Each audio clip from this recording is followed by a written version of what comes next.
This panel discussion talks about the advent of technology in making cardiac care better.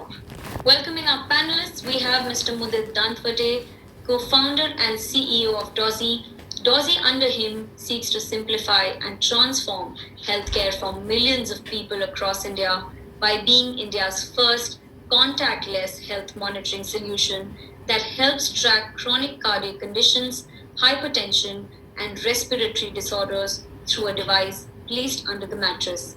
It is this remarkable endeavor that has earned Mr. Dantwate the recognition of Forbes 30 Under 30 in 2021. Joining him, we have Dr. Ashok Seth, chairman of Fortis Escorts Heart Institute.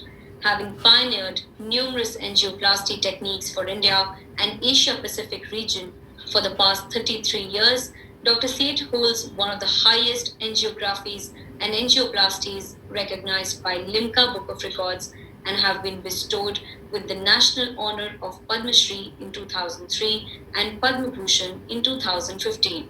We also have Professor Vivek Gupta, interventional cardiologist at Apollo Hospital.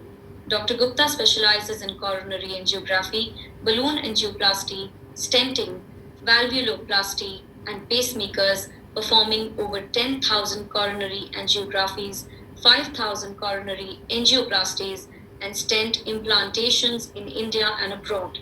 And the session is being moderated by Dr. Mradul Kaushik, Senior Director of Operations and Planning at Max Healthcare. Over to you. As we speak today, on technology and cardiology. So I just want to understand, we have seen a lot of progress in last 20, 30 years. When we moved from when echocardiography was an event in a hospital, to micro clips being performed almost routinely in a hospital like yours. How do you see this transition? What were the inflection points, and where do you see it's going in next 5-10 years?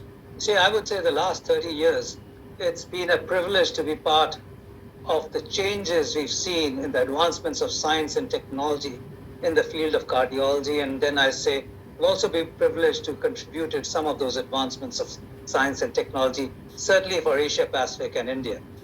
Now, if you see, look backwards, 35 years ago, we still remember the day when streptokinase for acute myocardial infarction or a heart attack, which is now a commonest drug, when it came out first. And it seemed such a big science at that time.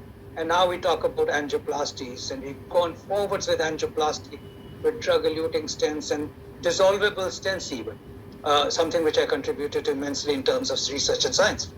Now, the important factor is that you're so right. The last 15 years have transformed technology in cardiology into being more minimally invasive. So if you'd asked me 20 years ago, exactly 20 years ago, can we change valves without opening up the chest, without opening up a heart? I would have laughed. Exactly 15 years ago, we were a part of the first in human study for changing valves by transcatheter methods. Exactly what you said. We introduced it to this country in 2012. Now, by the way, across the world, science has grown that the aortic valve, which is the main valve of the heart, the procedure of choice is a cath lab-based procedure of changing the valve through a puncture in the groin, not even opening up the chest, and implanting the valve with a patient walking the next day and going home on the second day. And 300,000 procedures are being done across the world by this method. So in 20 years, what is unbelievable has become believable, and the same thing goes for mitral clip. Leaking valves, which were otherwise putting patients into heart failure. Patients were dying. They were unsuitable for surgery. They were at high risk for surgery. And now one can repair those valves, again through a cath lab-based methodology, through no incisions, and one can clip these valves, decrease the leaking, getting the patient out of heart failure and going home in a few days. Yes, you are so right that the innovations of science have made what we considered impossible 15 years ago possible with ease, with safety, with the patients benefiting from rapid recovery and going home. And by the way, this is not between cardiology versus cardiac surgery. In fact, all of the cardiological sciences got together in the last 15 years and 20 years to work together and say, how can we combine our skills, combine our mind, combine our imagination, combine our passion, and I say that for the device industry as well. Everybody joined together to give the most minimally invasive, safest, unbelievable therapies to our patients. Thank you, sir. Thank you very much. I think what you said is absolutely right. So medicine from being maximally invasive has moved onto the most minimally invasive side over a period of time. So, Dr. Vivek, this brings me, to a very, very interesting question. Do you see that in a country like ours, where the maximum concentration of, I'm saying, the best physicians are in the metro cities, and some of the, the rural and tier 2, tier 3 cities are, not having the presence of the, the most competent hands.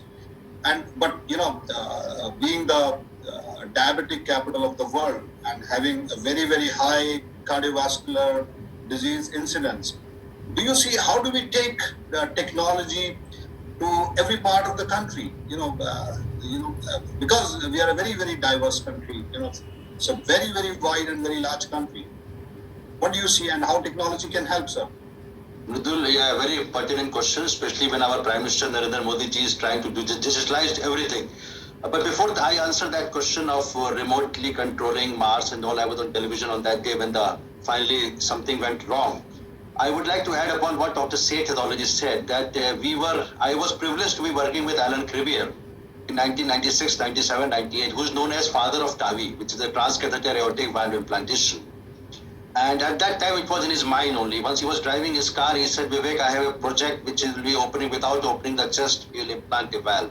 It went across my head and I could not understand that what happened actually. Finally, I went through the sheep model, and he was doing an animal experimentation during that time. And then, of course, 2002, he did the first aortic valve implantation. The whole world was surprised and happily surprised. And Dr. Seth has taken it forward in India, especially by doing so many cases in Escorts Hospital. So that was one thing. Second landscape change was, of course, before that was 1977, when Brunzig did the angioplasty, just for the historical remembering, 1977. And then Dr. Sigwart in Lausanne University in Switzerland did the first stent implantation. These were the landmarks. And 2002, of course, 16th April, when Alan Crevier did the first aortic valve implantation.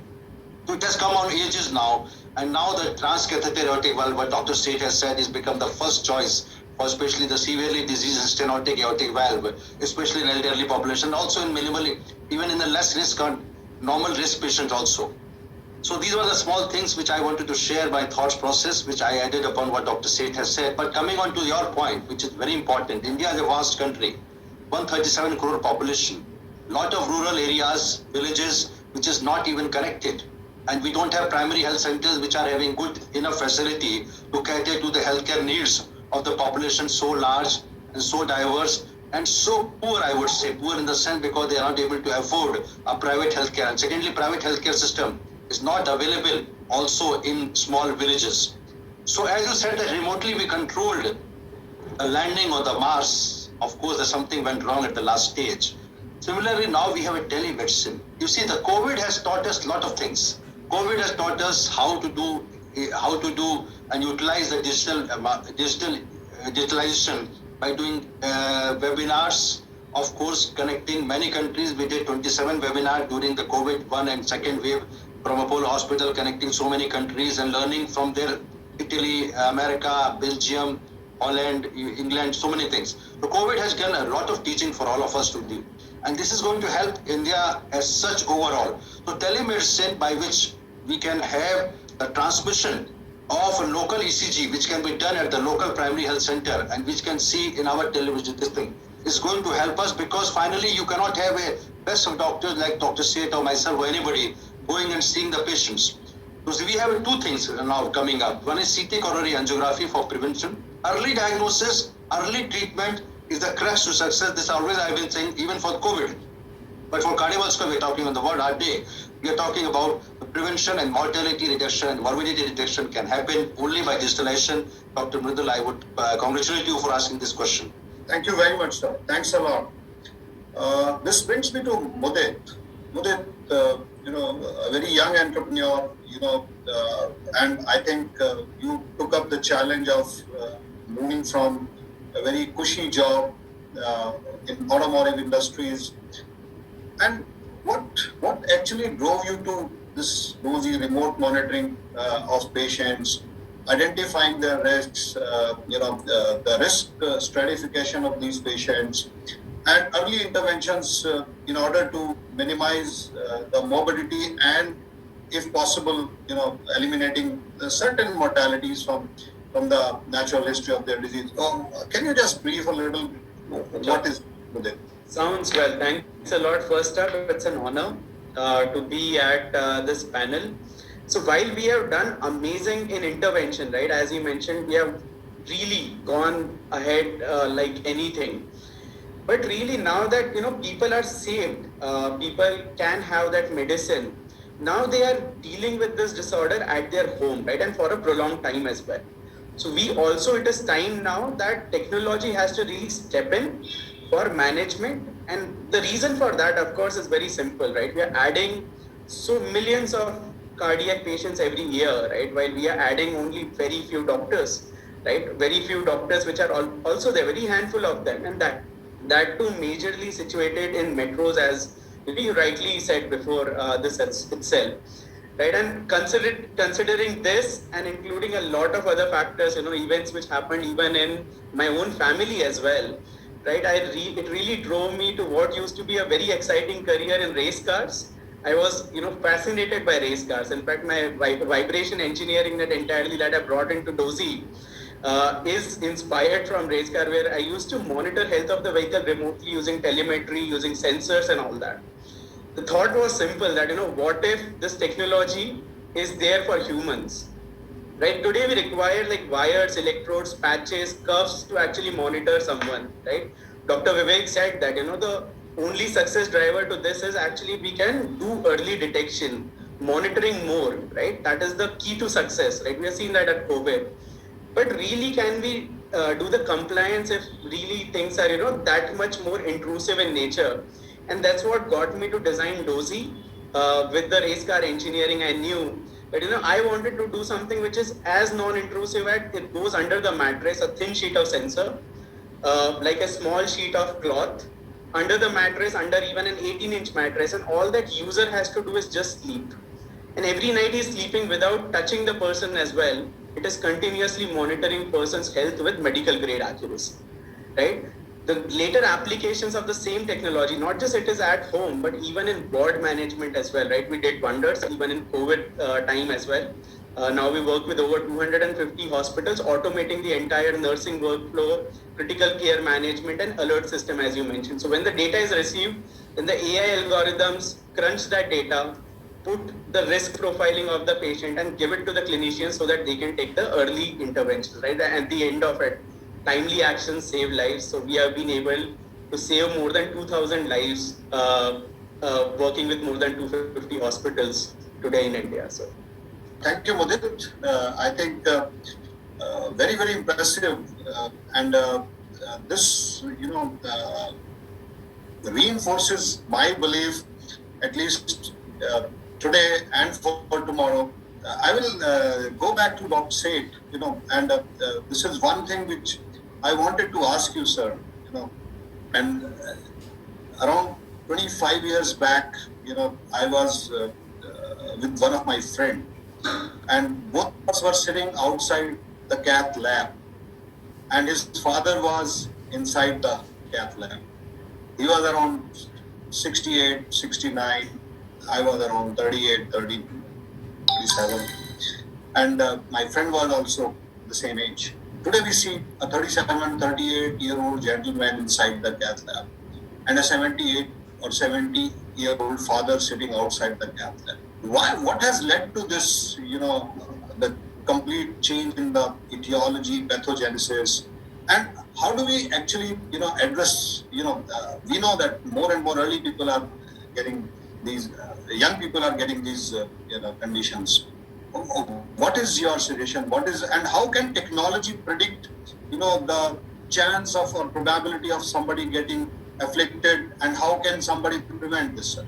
Yeah, I'll address your second question first because it will follow from what Mudit was talking about. He's come up with some fascinating technology, but I tell you, the future is going to revolve around monitoring people, predicting events. Now, if you start understanding that earlier remote monitoring and remote parameters were only as a matter of convenience. COVID transformed us to making us believe that this has to be now the future and is essential. Now, if you actually see, we are already progressing in terms of science with artificial intelligence and machine learning. Did you notice what he said? This is the major interface now between the patient and the doctor because the clinician cannot be multiplied. But artificial intelligence cannot be the clinician, but it can screen the data to firstly have a rapid response for the patient and to transfer it and therefore cut down the lag phase between the patient and the clinician, and then pass it on to the clinician in a filtered manner so that the clinician is able to act on the data subsequently. Now, rapid response is essential. Say, for example, an ECG now is frugal innovation. This is the way we've got to go forward. Frugal innovation, but 7 million ECGs fed into artificial intelligence can actually warn an individual that, hey, I just noted an ST segment depression. Your ECG wasn't like this. It's real-time monitoring. And there's something happening to you. Are you having chest pain? Do you need to go to see? Are you feeling okay? And can actually predict an event happening and transfer it out to the doctor. The same goes for a heart failure patient who's at home, who's on treatment, and his NT-proBNP starts rising. And now, at least most of the pacemakers, the devices, are built in with sensors which monitor with Optimal, which actually measures the volume of fluid and can detect increase of fluid within the body and therefore warn the patient that you may go into heart failure 3 days later and meet your doctor. But not just that. Just like diabetes real-time monitoring, are coming sensors and patches which are going to monitor real-time NT-proBNP levels, hormonal changes, going to monitor electrical impulses, impedance, implantable micro devices which sit in pulmonary artery, monitoring pulmonary artery pressures, preventing deterioration, preventing admissions, and in some instances, many instances, preventing death. The world is going phenomenal. I mean, just 5 days ago, my patient of angioplasty who had gone home and was doing well rang me immediately to say, I have a problem. And I said, how do you know you have a problem? He says, my watch says that my heart rate's gone fast and it's irregular, and it says something like atrial fibrillation. What does that mean? And I said, immediately, just take a video of your watch. And then, of course, his watch is already, connected. So he just sends it to me on a WhatsApp straight away. And I know it's atrial fibrillation, and I immediately treated him at home. So that is and by the way, everybody's got this. What was unbelievable exactly 7 years ago, where you could actually pick up ECGs on a watch, now is a believable issue. So we're looking at future, which is not just monitoring, which is predicting, which is preventing deterioration, which can save lives. And by the way, all it requires, maybe the artificial intelligence, and we say, is artificial intelligence going to replace human intelligence? And absolutely no, because it's humans who created that artificial intelligence. We diagnosed, and we put 7 million of those diagnosed ECGs by us for artificial intelligence to work on. Tomorrow, 5 years from now, we will put another science and say, what we said was slightly has to be modified, and I think you should read those 7 million ECGs in a different algorithm, and we'll put that. And therefore, humans will always be ahead of artificial intelligence.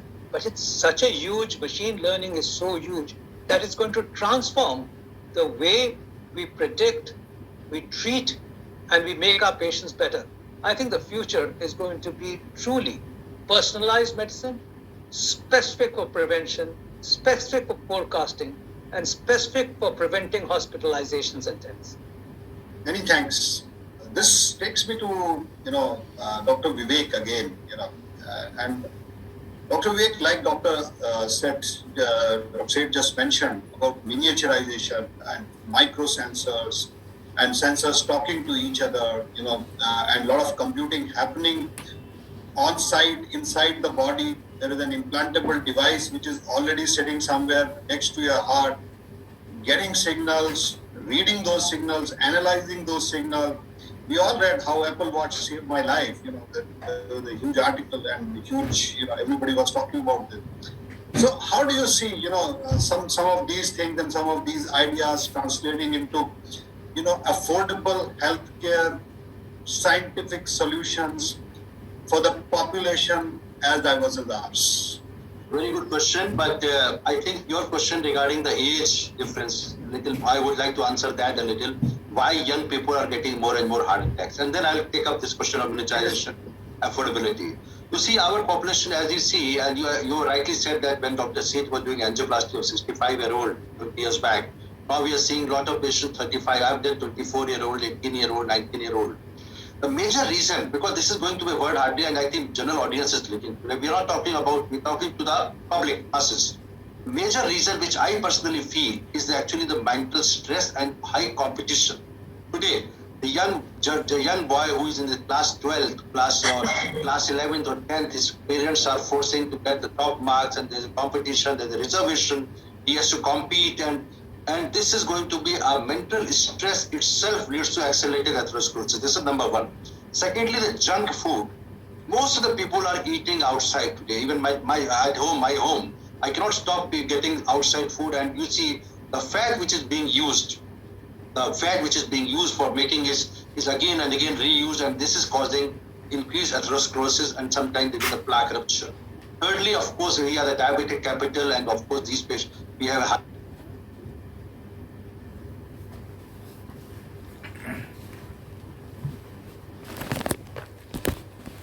incidence of blood sugar disturbances, and this has to be controlled. And fourth, more important, is obesity and overweight, especially in the urban population. So these four things have to be really curtailed, and we have to be a mass organization coming up from people like you, or from Fortis Hospital or private hospital or from the government, that the junk food have to be avoided and regular exercises should be done. Coming on to the miniaturization and affordability group, and you said the question which you were asking, how the people who are poor, how the people who cannot afford a single watch, who cannot afford a mobile phone of 5,000. I mean, although the things are going up, but still the economy is not that great. Our country, whatever we say outside India, still we are developing country. We are still having a lot of poor population. So the people, I would say, Mudit, and people like other people who are really making in manufacturing, the state cost has already come down to 30,000. In fact, it can further go down. This is one thing. The cost of angioplasty can be reduced further. But more thing for detection. If you see Apple Watch, it's costing about 80,000. It's very expensive. So everybody cannot have an Apple Watch and do the detection. So more and more local companies should come in and join this progressive thing where we can have almost all 100 crore population with completely digitalized and associated and connected to the bigger hospitals, whether it is a government hospital or it is a private hospital. So what we have to do from the government side, already the GDP which is there, the fund allocation from the government is quite less as compared to developed countries. So we have to have a separate fund to digitalize this, and the Ministry of Health and Family Welfare should look into it, how to connect the people from the villages with the large villages. And I completely agree with Dr. Seth, who said, although artificial intelligence is there, but of course it cannot compete with the human intelligence. The human intelligence has to come in and again request the separate fund allocation, so that something like watch, which may not be Apple Watch, which should be given to all the people of high risk, not everybody, the people who are at the high risk. We have to detect and segregate those people, and such kind of devices or machinery should be given to them. Last thing which I want to add upon this, as Dr. Seth also said, and now we have the pacemakers, which are, if you have been out of India, you are connected, and they have a sensor which is connected to the patient's life, and lives can be saved. And he did the very right thing in controlling the atrial fibrillation, because the video, the Apple Watch was showing it. So all these things, technology will come in, but to reduce the cost burden, the local companies should come in, number one. Secondly, the fund allocation from the Ministry of Health and Family Welfare should come in, especially for this purpose. especially for this purpose, and it should be proper utilization of the funds, which is very important. Then only we can see a much lesser mortality and morbidity, faster detection, so that we can treat them well. Mridul, I know Udit will have some important things to say, but if you just give me 1 minute only before we go to Mudit. Two important points. One, of course, smoking. Let's not forget smoking as one of the very important risk factors, and not just smoking per se, but passive smoking, where people are unfortunately allowed to smoke in atmosphere where they actually harm others. And therefore, every person who's listening to this should be aware that they should discourage smoking, not just stop smoking themselves, but discourage smoking anybody nearby. We should follow those laws and rules very clearly. Now, Mudit, please take over. Thank you, Dr. Saint. Every time we hear you, a lot of new ideas come up, new things open up. Like you said, mobility and connectivity is not an issue in India. It's the cell phone penetration, the smartphone penetration is probably one of the highest in the world. And also the data cost per GB is probably amongst the lowest in the world. So, and thanks to many things for that, So, Mudit, my question to you is, and please enlighten me and everybody else. And there's a question from Dr. Seema Satpal also here. How do we bring the technology to the common man, and will it be cost affordable to everyone? So, first up, Dr. Seth, I really have to say thanks a lot for, giving me my entire wish list of next 5 years, the work for next 5 years. I know what I have to do now. So thanks a lot. And whatever you said, let me assure you, all of it, I'll take it up. Right? In fact, the 4 of the things that you have mentioned, my research team is already working on. So heart failure, we are building a technology in which, you can do it, not with 2D Doppler echo, but, with a device like this, right? This which I'm holding in my hand. Placed under the mattress without having to touch a person as well, right? And every night we can do that. Arrhythmias, something similar to that. Then also, you mentioned about ambulatory blood pressure monitoring, right? So that cuff and everything can be very cumbersome. We're trying to make it contactless, something that doesn't even touch the person and still gives clinical grade readings, right? So all of it, let me assure you, I am personally on that, right? And I'll ensure that, all of it, we actually get it to market very soon. And as you mentioned, all of it packaged, even now as well, right? What we have, packaged in less than cost of a mid-level smartphone, right? So really for India, right? And not just for India, as in I see, India really has that responsibility, I would say, right? So while a lot of innovation so far has happened in the West, and then they have followed. I think it is a responsibility of India now to innovate for the rest, middle and bottom of the pyramid, right? And only India can, because we have in last 100 years with those innovations, they have only reached the top. Now, what we will do in next 10 years, let me assure you, we'll ensure that we have the coverage, because that's what Indians do. When we get into smartphones, it reaches everyone. When we get into data, it is to everyone. When we get into something like UPI, now even even a coconut vendor is taking payments, digital payments, right? This is something that is the power of India. So when it is really about ensuring that quality healthcare reaches everyone, I think we have to do that. And I personally want to also invite all of you that while I am really passionate about this, what I lack is experience. So I need guiding hands like yours, and this was the learning session for me. What I was looking for. So with your direction, with my passion for technology, and we have many such people. I'm just saying, I'm not the lone warrior over here. There are lots of people who can really change this world. We have to identify them, empower them, give them correct solutions which are to be built. And then India, if that marriage between clinicians, that engineers, right, can be made, then we can really change the world and make it a much better place. Thank you, Mudit. Dr. Vivek, there's one question from Dr. Rachna Purani, and I would like to take that question to you. What is, how do we, take these developments to population? What kind of community programs that we need to drive? How do we actually educate our masses about, one, about the availability of the technology, and two, how this technology can be used for those people? Please, Dr. Vivek. You very rightly pointed question, very important. You see the technology available and you see this program which will record, will be although telecast. So you are doing a very small part of this, which is actually a drop in the ocean. So what I would suggest is that actually such program, for example, the one which we are talking today, should be more and more on television and where. But you see the TRP is not getting, why the television will not show this program, all the channels will not show because they don't get the TRP. So I think we have to have separate NGOs, non-government organizations, and of course the collaboration with the government, that whenever such a new things happen, especially it's a very huge cardiovascular burden. For the country where in India we won the 37 crore population, which has got a more and more younger population, also now aged population because of the increasing lifespan. The healthcare facility, the expenditure which is required for the whole country is huge. So best way is to prevent this. We have to look after 10 years what's going to happen. And that is when we can educate the masses so that we have a less preventive and early detection so that they don't land up with bypass surgery or angioplasty or mitral valve replacement or whatever. Or heart failure or devices where expensive devices are required and you require AICD or CRTD, all those things.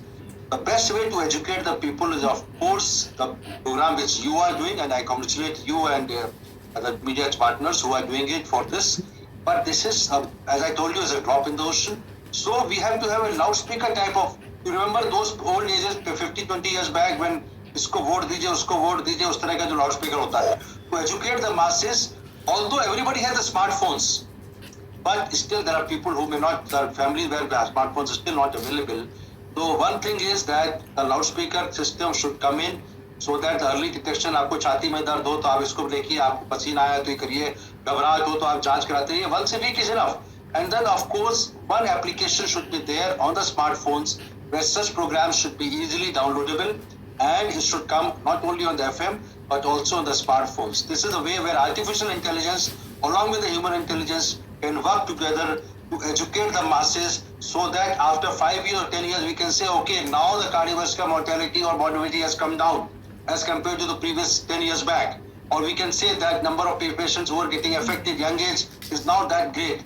We are not seeing the light in the tunnel at the end of it as of now, but with this pertinent question from Dr. Mridul and your programs, we can still think ahead. We can really bring some control on the cardiovascular disease morbidity and more incidence and prevalence which is happening in our country. We have to control this, otherwise we'll have failed in our mission to reduce the mortality and cardiovascular burden. Thank you, Dr. Vivek, and thank you, Mudit, for your insights and efforts.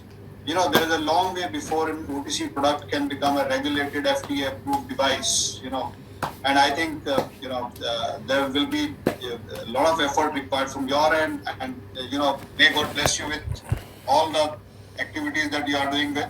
Thank you very much, sir. Thank you, Dr. Seth. Thank you very much for being here today. Thank you, Dr. Vivek. Thank you for being here today. And Mudit, best of luck to you. I can't say thank you enough. You know, you will have to do more and more, and you will have to motivate more and more people to develop these technologies. Thanks, everybody. Thank you very much.